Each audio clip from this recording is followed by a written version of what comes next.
నమస్తే, welcome to evening edition. నేను ప్రియా శర్మ. బులెటిన్ల ముందుగా హెడ్లైన్స్ చూద్దాం. మమ్మల్ని ఇబ్బంది పెట్టే అధికారుల పేర్లు రాసి పెట్టుకున్నా, ఎవరిని వదలను అన్న నారా లోకేష్.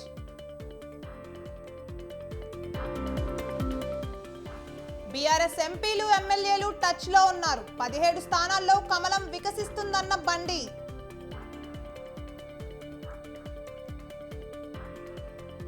మల్కాజ్గిరి పార్లమెంట్ స్థానం మాదే, బండి సంజయ్తో అయ్యేది లేదు, పొయ్యేది లేదన్న మల్లారెడ్డి.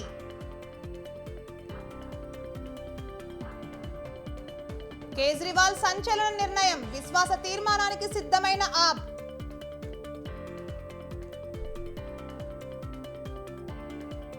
కాంగ్రెస్ పాలనలో దేశంలో అభివృద్ధి లేదు, ఆ పార్టీకి దేశ భవిష్యత్తుపై చింత లేదన్న ప్రధాని.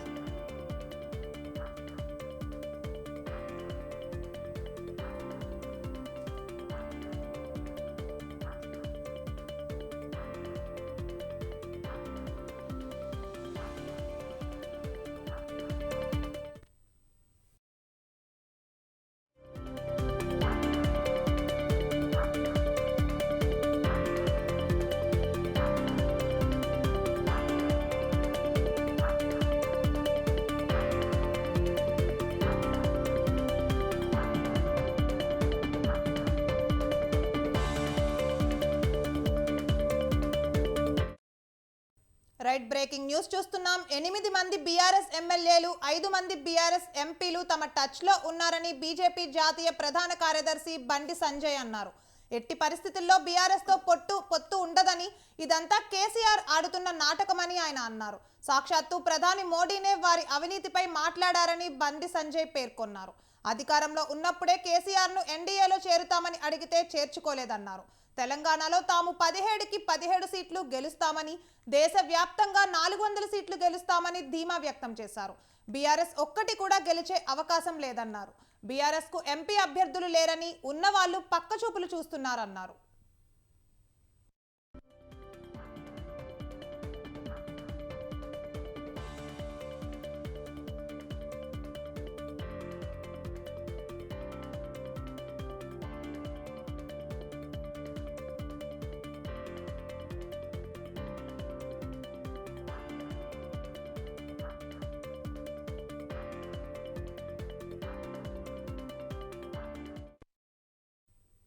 కేంద్రంలో ఏపీలో 2024లో అధికారంలోకి రావడమే తన లక్ష్యం అని సిడబ్ల్యూసీ సభ్యుడు రఘువీరారెడ్డి చెప్పారు.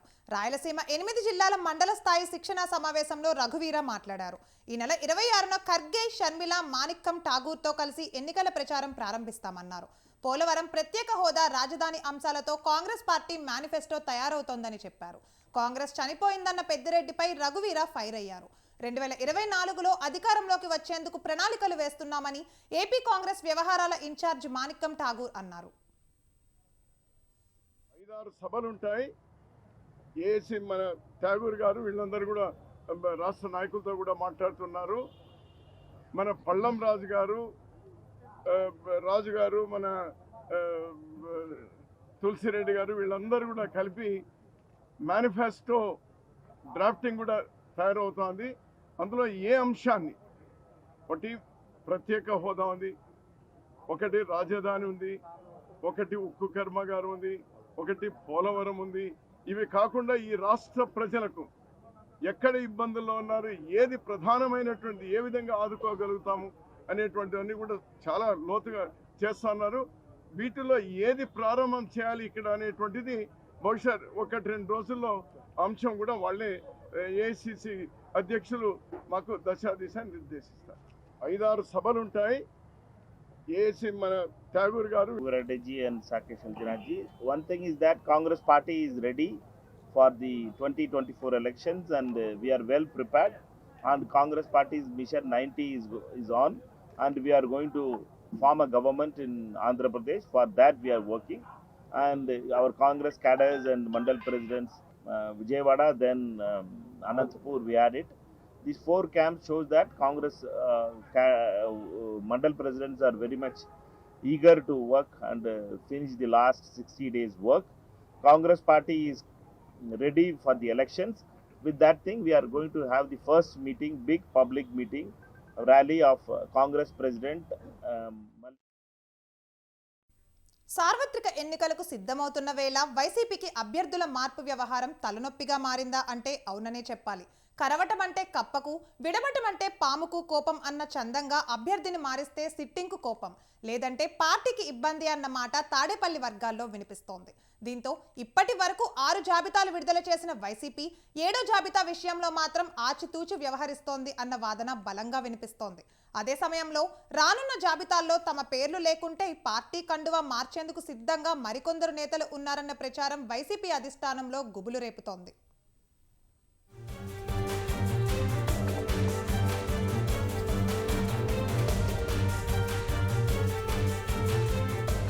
ఆంధ్రప్రదేశ్ అసెంబ్లీ, పార్లమెంట్ ఎన్నికల్లో ఎట్టి పరిస్థితుల్లోనూ గెలవడం కాదు, ప్రత్యర్థులకు ఏమాత్రం అవకాశం ఇవ్వకుండా విజయం సాధించాలని, అందుకోసమే వై నాట్ 175 అంటూ నినాదం వినిపించారు ఏపీ సీఎం, వైసీపీ అధినేత వైఎస్ జగన్. కానీ పరిస్థితులు చూస్తుంటే మాత్రం అందుకు భిన్నంగా ఉన్నాయని చెప్పక తప్పని పరిస్థితి.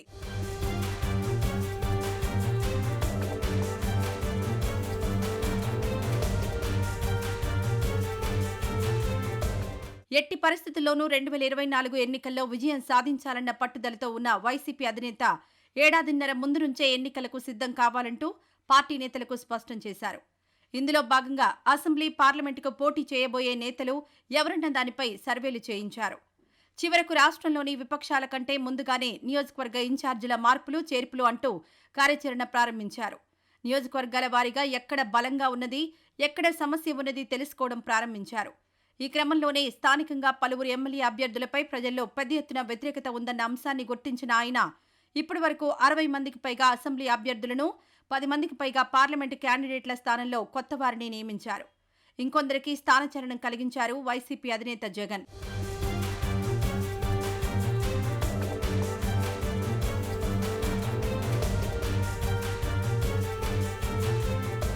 అయితే వైసీపీ ఊహించింది ఒకటైతే జరిగింది మరొకటన్న మాట బలంగా వినిపిస్తోంది.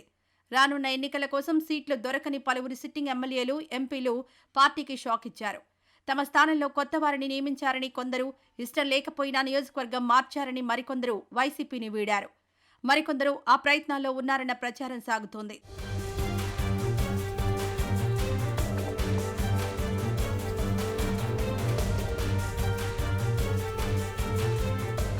ఈ క్రమంలోనే పార్టీ తీరుపై గత కొంతకాలంగా అసంతృప్తిగా ఉన్న నేతలు, పక్క పార్టీలోకి వెళ్లే అవకాశం ఉందని భావిస్తున్న నేతల విషయంలో వైసీపీ అలర్ట్ అయినట్లే కనిపిస్తోంది. ఇందులో భాగంగా పలువురు నేతలకు సీఎంఓ నుంచి పిలుపులు వస్తున్నాయి. దీంతో అధిష్టానం ఏం చెబుతుందోనని వినేందుకు ఇష్టం ఉన్నా లేకపోయినా కొందరు నేతలు వెళ్తున్నారన్న అభిప్రాయం క్యాడర్ నుంచి వినిపిస్తోంది.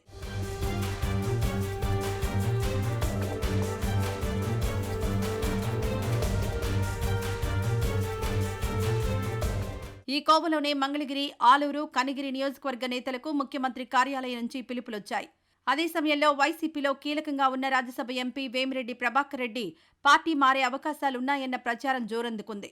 ఈ నేపథ్యంలో జిల్లాకు చెందిన సిట్టింగ్ ఎంపీ ఆదాల ప్రభాకర్ రెడ్డిని సైతం పిలిపించారు సీఎం జగన్. ఇక వచ్చే ఎన్నికల్లో చీరాల నుంచి పోటీ చేయాలని భావిస్తున్న ఆమంచి కృష్ణమోహన్ సైతం క్యాంపు కార్యాలయంలో జగన్తో భేటీ అయ్యారు.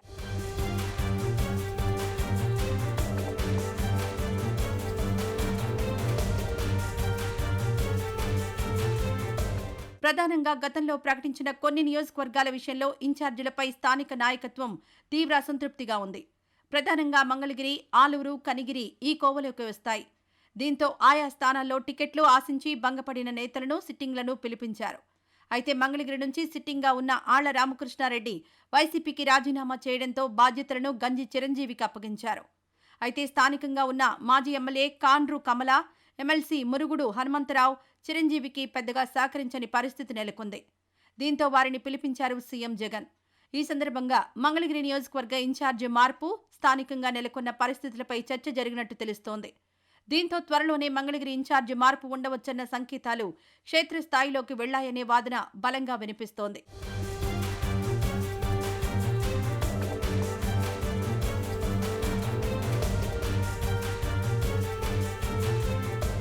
ఆలూరు అసెంబ్లీ స్థానానికి ప్రస్తుతం మంత్రి గుమ్మనూరు జయరాం సిట్టింగ్ ఎమ్మెల్యేగా ఉన్నారు. అయితే ఆలూరు బాధ్యతల నుంచి గుమ్మనూరు జయరాంని తప్పించి అక్కడ కొత్తగా విరూపాక్ష అనే అభ్యర్థికి బాధ్యతలు అప్పగించింది వైసీపీ అధిష్టానం. మంత్రి గుమ్మనూరును కర్నూలు పార్లమెంట్ ఎంపీగా పోటీ చేయాలని సీఎం జగన్ సూచించారు. అయితే ఆయన మాత్రం కర్నూలు ఎంపీగా పోటీ చేసేందుకు ఆసక్తి చూపడం లేదు. అంతేకాదు పార్టీ కార్యక్రమాలకు సైతం ఆయన కొద్ది రోజులుగా దూరంగా ఉంటున్నారు. ఈ నేపథ్యంలోనే మంత్రి ఆలూరు ఎమ్మెల్యే సీటు కోసం మరోసారి సీఎం జగన్తో సమావేశమయ్యారు. ఇక కొత్తగా బాధ్యతలు చేపట్టిన విరూపాక్షతో పాటు ఇతర నేతలను ఈ సందర్భంగా క్యాంపు కార్యాలయానికి రావాలని సీఎంఓ ఆదేశించింది. దీంతో విరూపాక్షతో పాటు మరికొంతమంది క్యాంపు కార్యాలయానికి వచ్చి సీఎం జగన్తో భేటీ అయ్యారు. మరోవైపు కనిగిరి నియోజకవర్గ సిట్టింగ్ ఎమ్మెల్యే బుర్రా మధుసూదన్ యాదవ్ను పక్కన పెట్టి అక్కడ దద్దుల నారాయణ యాదవ్కి ఇన్ఛార్జి బాధ్యతలు అప్పగించారు వైసీపీ అధినేత.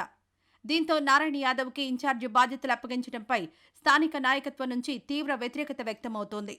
మరోవైపు సిట్టింగ్ ఎమ్మెల్యేగా ఉన్న బుర్రా మధుసూదన్ యాదవ్కు ఎక్కడి నుంచి పోటీ చేయాలన్న విషయంపై అధిష్టానం స్పష్టత ఇవ్వలేదు. దీంతో ఇరువురు క్యాంపు కార్యాలయానికి వచ్చి సీఎం జగన్తో సమావేశమయ్యారు. నియోజకవర్గంలో పరిస్థితులను సీఎంతో చర్చించారు. అలాగే పర్చూరు ఇన్ఛార్జిగా ఉన్న ఆమంచి కృష్ణమోహన్ వచ్చే ఎన్నికల్లో చీరాల నుంచి పోటీ చేయడానికి ఆసక్తి చూపిస్తున్నారు. ఇదే విషయాన్ని గతంలో వైసీపీ పెద్దలకు చెప్పిన ఆయన మరోసారి క్యాంపు కార్యాలయానికి వచ్చి సీఎంతో సమావేశమయ్యారు. వచ్చే ఎన్నికల్లో చీరాల నుంచి పోటీ చేసేందుకు అవకాశం ఇవ్వాలని ఆమంచి కోరినట్లు ప్రచారం సాగుతోంది.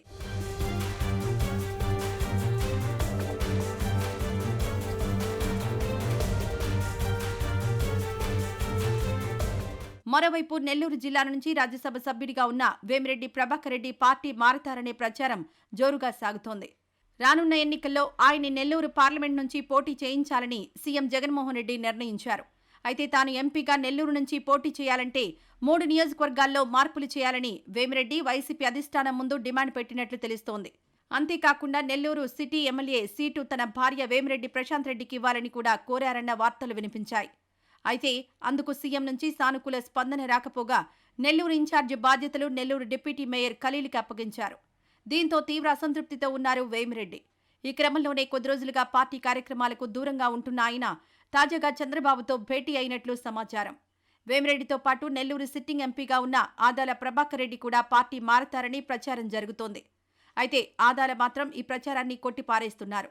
అంతేకాదు సీఎంతో సమావేశమై ఇదే అంశంపై వివరణను ఆదాల ఇచ్చినట్లు తెలుస్తోంది. అందరికీ నమస్కారం. ఈరోజు 3:30 గంటలకు జగన్మోహన్ రెడ్డి గారి సమక్షంలో విజయసాయిరెడ్డి గారి సహకారంతో నేను పార్టీలో అఫీషియల్గా చేరడం జరిగింది. చాలా సంతోషంగా ఉంది. ఇన్ని రోజులు మనం ఎందుకు చేరలేదనే ఒక భావన నాలో కలిగింది. నన్ను నెల్లూరు నుంచి పార్లమెంటుకి పోటీ చేయమన్నారు. తప్పకుండా పోటీ చేసి జగన్మోహన్ రెడ్డిని సీఎంగా చూడాలనేదే ప్రజల కోరిక, మా అందరి కోరిక కూడా. ఇది నెరవేరుతుందని నేను ఆశిస్తూ ఉన్నాను. మొత్తంగా అసంతృప్తులు బగ్గుమంటున్న వేళ వైసీపీ తదుపరి జాబితా ఎప్పుడు విడుదలవుతుందన్నది సస్పెన్స్గా మారింది.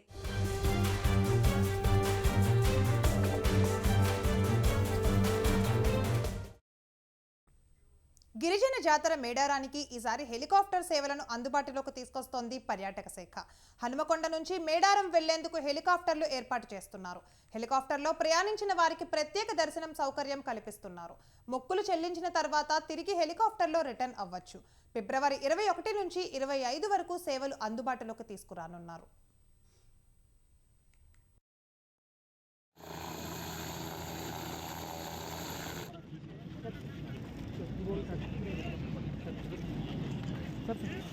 I'm an old hand in Congress Party.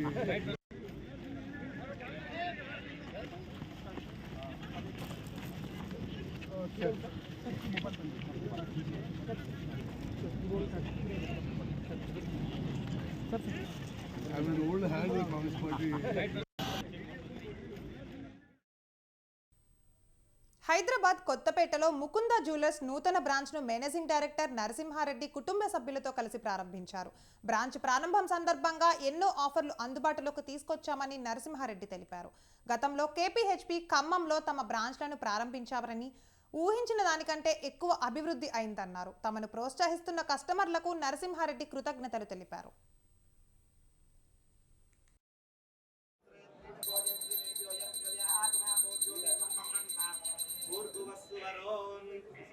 Hari Om मुहूर्ताभ्यां श्रीजोपनिर्वृते मुहूर्ते Shri महाविष्णुराज्ञा वर्तमानस्याद्य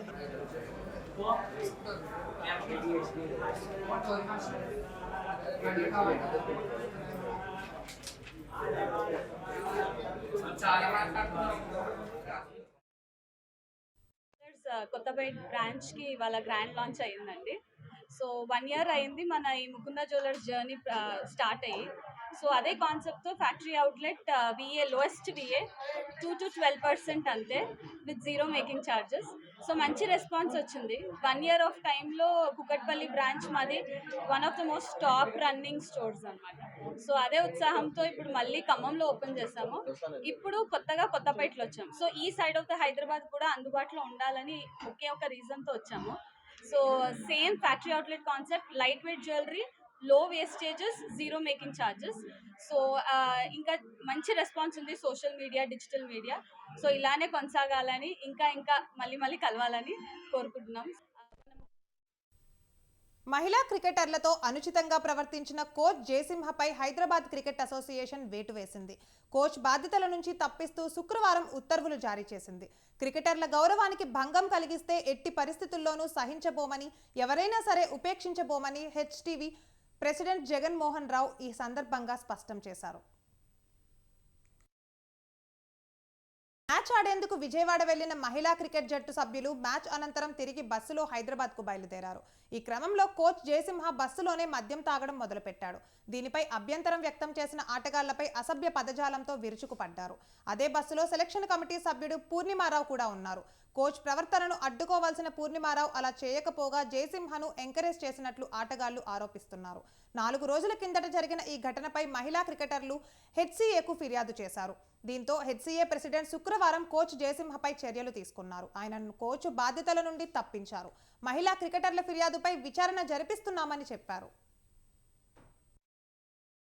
Hyderabad cricket association మహిళా కోచ్ విద్యుత్ జయసింహ గారిపై గత 2 రోజులుగా ఈమెయిల్ ద్వారా కొన్ని కంప్లైంట్స్ రిసీవ్ చేసుకోవడం జరిగింది.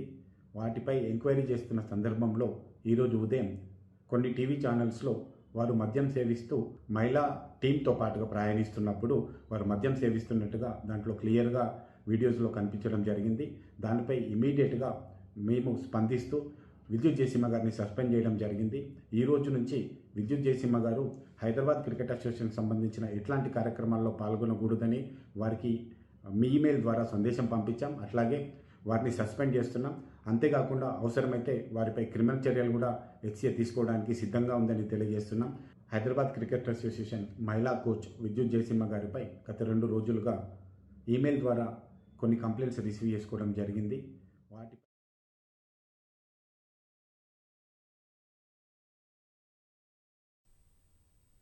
వికారాబాద్ జిల్లా కేంద్రంలోని కెనరా బ్యాంకులో నుండి డబ్బులు తీసుకుని మహిళ లెక్కిస్తుండగా గుర్తు తెలియని వ్యక్తులు అపసంహరించారు. చంద్రకళ అనే మహిళ తన బంగారాన్ని కెనరా బ్యాంకులో కొదవపెట్టి 93,000 అప్పు తీసుకుంది. బ్యాంకులో దొంగ నోట్లు ఇస్తున్నారని మహిళకు మోసగాళ్లు మాయమాటలు చెప్పారు. దొంగ నోట్లను పరిశీలిస్తామంటూ మహిళ వద్ద 29,500 కాజేశారు. ఇంటికెళ్లి డబ్బులు లెక్కపెట్టగా తక్కువ ఉండడంతో మహిళ బ్యాంకుకు వెళ్ళింది. తామేమీ చేయలేమని బ్యాంక్ సిబ్బంది చేతులెత్తేయడంతో పోలీసులను ఆశ్రయించింది. కేసు నమోదు చేసుకున్న పోలీసులు దర్యాప్తు చేపడుతున్నారు. ఇట్లా బ్యాంకులో కిరాణా బ్యాంకులో ఎప్పటికి పెట్టి తీసుకోతాను, నేను అట్లనే వచ్చి తీసుకువెళ్దామని పెట్టి ఇట్లా పైసలు 93,000 రాసిండు సార్. 93,000 తీసుకొని ఇక్కడ బయటకు వస్తుంటే ఒక ఆయన ఇట్లా మధ్యలోకి మూతాలకు వచ్చిండు. వచ్చి అవి లెక్క పెట్టుకోమ్మా అంటాను అన్నాడు. అవి లెక్క పెట్టుకోమ్మా అంటే సరే అని నేను ఆ మేనేజర్ ముందల ఆ రూమ్ ముందల పోయి ఇట్లా లెక్క పెడుతుంటే నా దగ్గరికి వచ్చిండు. నా దగ్గరికి వచ్చి ఏమంటున్నా అంటే దొంగలోట్లు ఉంటాయమ్మా చూడు అని అన్నాడు. దొంగలోట్లు ఉంటాయంటే ఏం దొంగలోట్లు ఉంటాయన్న అట్లా అంటున్నావు అంట. నేను అన్నా ఉంటాయమ్మా చూడు అని నా చేతిలోకి వెళ్ళి పైసలు ఇట్లా తీసుకున్నాడు. తీసుకొని ఇట్లా గివి అంటున్నాడు. ఇవి అంటే ఏవి అన్న దొంగలోట్లు కింద దొంగలోట్లు అంటున్నావు అని నేను ఇట్లా అన్నా. ఇవి నంబాలు ఉంటాయమ్మా అని అన్నాడు. ఇక ఆ పైసలు ఉన్నాయి కదా అని అట్లా తీసుకొని అదే పాకెట్లో వాళ్ళే నా పాకెట్లో పెట్టి నేను ఇంటికి వెళ్ళిన చూస్తే పైసలు తక్కువ వచ్చినాయి. ఏంది నల్ల ఊసల దండ తీసుకొచ్చి ఇట్లా బ్యాంకులో కిరాణా బ్యాంకులో ఎప్పటికి పెట్టి తీసుకుపోతాను, నేను అట్లనే వచ్చి తీసుకువెళ్దామని. మలక్పేట సూర్యాపేట అక్బర్బాగ్ విశ్వ జ్యువెలర్స్ లో దాడి చేసిన కేసును ఛేదించామని south east zone DCC DGP Dharavath Janaki తెలిపారు. 14వ తేదీన విశ్వ జ్యువెలర్స్ లో యజమాని కొడుకుపై గుర్తు తెలియని వ్యక్తులు దాడి చేశారన్నారు. జ్యువెలరీ షాప్ లో ఒక్కడే వ్యక్తి ఉండడాన్ని గమనించిన దుండగులు సులువుగా చోరీ చేయొచ్చని భావించారు. ముగ్గురు వ్యక్తులు కలిసి చోరీ చేయడానికి రెక్కీ నిర్వహించారు. 14వ తేదీ మధ్యాహ్నం కత్తితో దాడి చేసి బంగారం, వెండి ఆభరణాలు అపసంహరించారు. ముగ్గురు నిందితులపై గతంలో ఎలాంటి కేసులు లేవన్నారు. నిందితుల నుండి 330 గ్రాముల బంగారం ఆభరణాలు, 124 కిలోల వెండి ఆభరణాలు, 3 ద్విచక్ర వాహనాలు, 24 లక్షల నగదు స్వాధీనం చేసుకున్నామని డీజీపీ ధరావత్ జానకి తెలిపారు. కిస్వా జ్యువెలర్స్ అని అక్బర్బాగ్లో ఉంది. అక్కడ ఒక ముగ్గురు వచ్చేసి రాబరీ చేసి అందులో ఉన్న ఓనర్ వాళ్ళ అబ్బాయిని గాయపరిచి కత్తితోటి అక్కడ ఉన్న గోల్డ్ ఒక 330 గ్రామ్స్, సిల్వర్ ఒక 120 గ్రామ్స్ తీసుకొని వెళ్ళడం జరిగింది. దీని తర్వాత ఈ అఫెన్స్ అవ్వగానే south east task force, Chadarghat crime team రెండు కూడా టెక్నికల్ ఎవిడెన్స్ మీద వర్కౌట్ చేయడం జరిగింది. ఈ ర్యాపిడో రైడర్గా పనిచేస్తున్నప్పుడు ఒకసారి ఇక్కడ అక్బర్బాగ్లో దిగబెట్టినప్పుడు ఈ జ్యువెలరీ షాప్ ఏదైతే ఉందో అక్కడ ఒక్కడే ఉండడం చూసి రెక్కీ కూడా నిర్వహించాడు. ఇది 14వ తారీఖు అయింది అఫెన్స్. 13వ తారీఖు కూడా వచ్చి ట్రై చేశారు. కాకపోతే షాప్లో 3-4 ఉండేసరికి ఆ రోజు చూసుకొని వెళ్ళిపోయారు.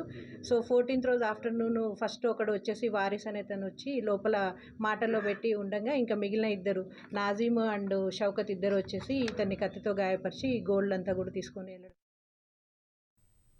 హిందుత్వ అజెండాగా లోక్సభ ఎన్నికల్లో ముందుకు వెళ్లాలని బీజేపీ అధిష్టానం భావిస్తోందా? అయోధ్య రామాలయ నిర్మాణం ఇంకా పూర్తి స్థాయిలో కాకపోయినా ప్రారంభించింది అందుకేనా? కేవలం ఇదే కాదు, అబుదాబిలో నిర్మించిన హిందూ దేవాలయాన్ని ప్రధాని మోదీ ప్రారంభించారు. సరే, ఇది కూడా ఓట్ల వేటలో భాగమేనా? ఇలా 1-2 కాదు, కేంద్ర ప్రభుత్వం ప్రత్యేకించి ప్రధాని నరేంద్ర మోడీ అడుగులు గమనిస్తే ఇదే అభిప్రాయం తలెత్తక మానదు అన్న వాదన బలంగా వినిపిస్తోంది.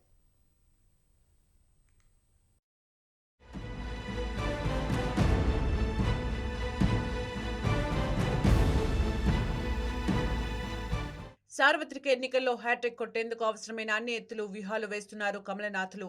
ఇందులో భాగంగా రానున్న ఎన్నికల్లో బీజేపీ ఒంటరిగానే 370కి పైగా స్థానాలు గెలుచుకుంటుందని చెబుతున్నారు ప్రధాని మోడీ. తమ ప్రభుత్వ హయాంలో చేపడుతున్న కార్యక్రమాలే తమ విజయానికి సోపానాలంటూ పార్లమెంటు సాక్షిగా ఇటీవలే ప్రకటించారు ప్రధాని.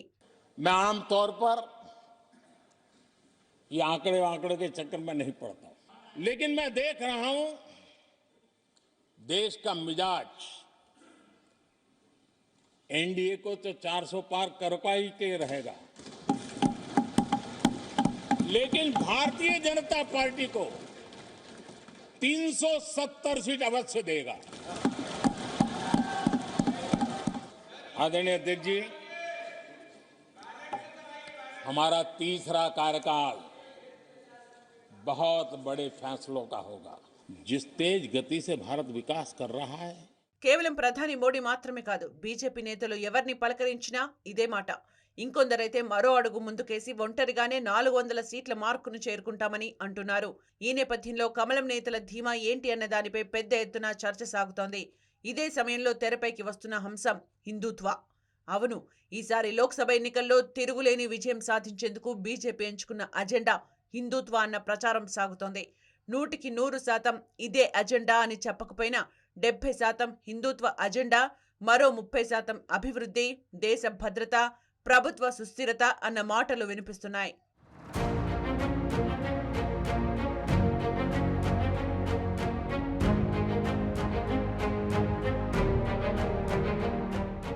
రెండు 2014లో కాంగ్రెస్ ప్రభుత్వంపై వచ్చిన వ్యతిరేకత, మోడీ చరిష్మాతో కేంద్రంలో అధికారంలోకి వచ్చిన కమలనాథులు ఆ తర్వాత 2019లో మరోసారి విజయం సాధించారు. ఈసారి పాకిస్తాన్పై సర్జికల్ స్ట్రైక్స్తో గణనీయంగా లాభం పొందింది బీజేపీ. మరి రాబోయే ఎన్నికల్లో ఏంటి అంటే హిందుత్వ అనే చెప్పాలి.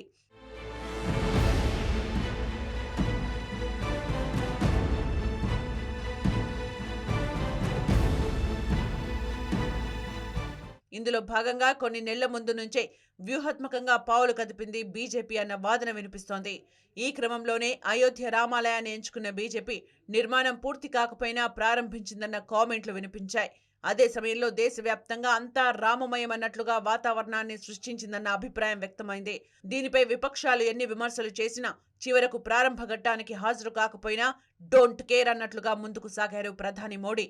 దీంతో హిందువుల్లో కమలనాథులపై ఇప్పటికే ఉన్న సానుకూలత కంటే ఎన్నో రెట్లు ఎక్కువ ఇమేజ్ పెంచిందన్న మాట వినిపిస్తోంది.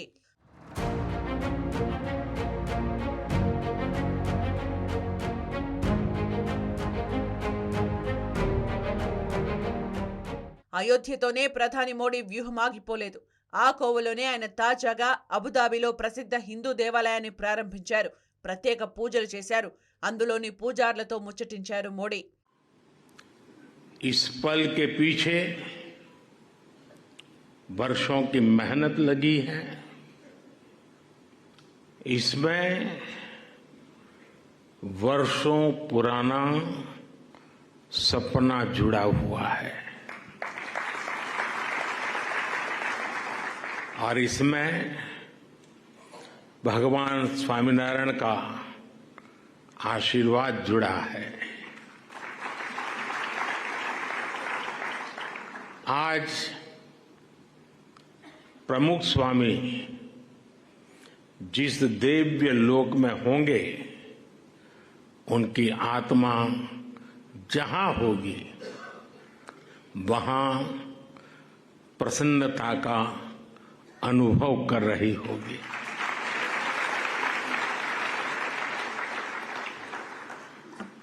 पूज्य प्रमुख स्वामी के साथ मेरा नाता एक प्रकार से पिता पुत्र का नाता रहा. భారతదేశానికి వెలుపల కూడా ప్రధాని మోడీ ఇలా ఆలయాల వెంట తిరగడంతో హిందువులకు ఆయన ఓ బ్రాండ్ అంబాసిడర్గా, ఇంకా చెప్పాలంటే కరుడు కట్టిన హిందూ మద్దతుదారుగా నిలుస్తారన్న అభిప్రాయం వ్యక్తమవుతోంది. అయితే దీనిపై విపక్షాలు ఎన్ని విమర్శనాస్త్రాలు సంధించినా వెనక్కు తగ్గేది లేదంటోంది బీజేపీ. మరి రానున్న ఎన్నికల్లో నిజంగా హిందుత్వ కమలనాథులకు వరంగా మారుతుందా? మరోసారి అధికారం అందేలా చేస్తుందా? ఇది తెలియాలంటే మరికొన్ని రోజులు ఆగాల్సిందే.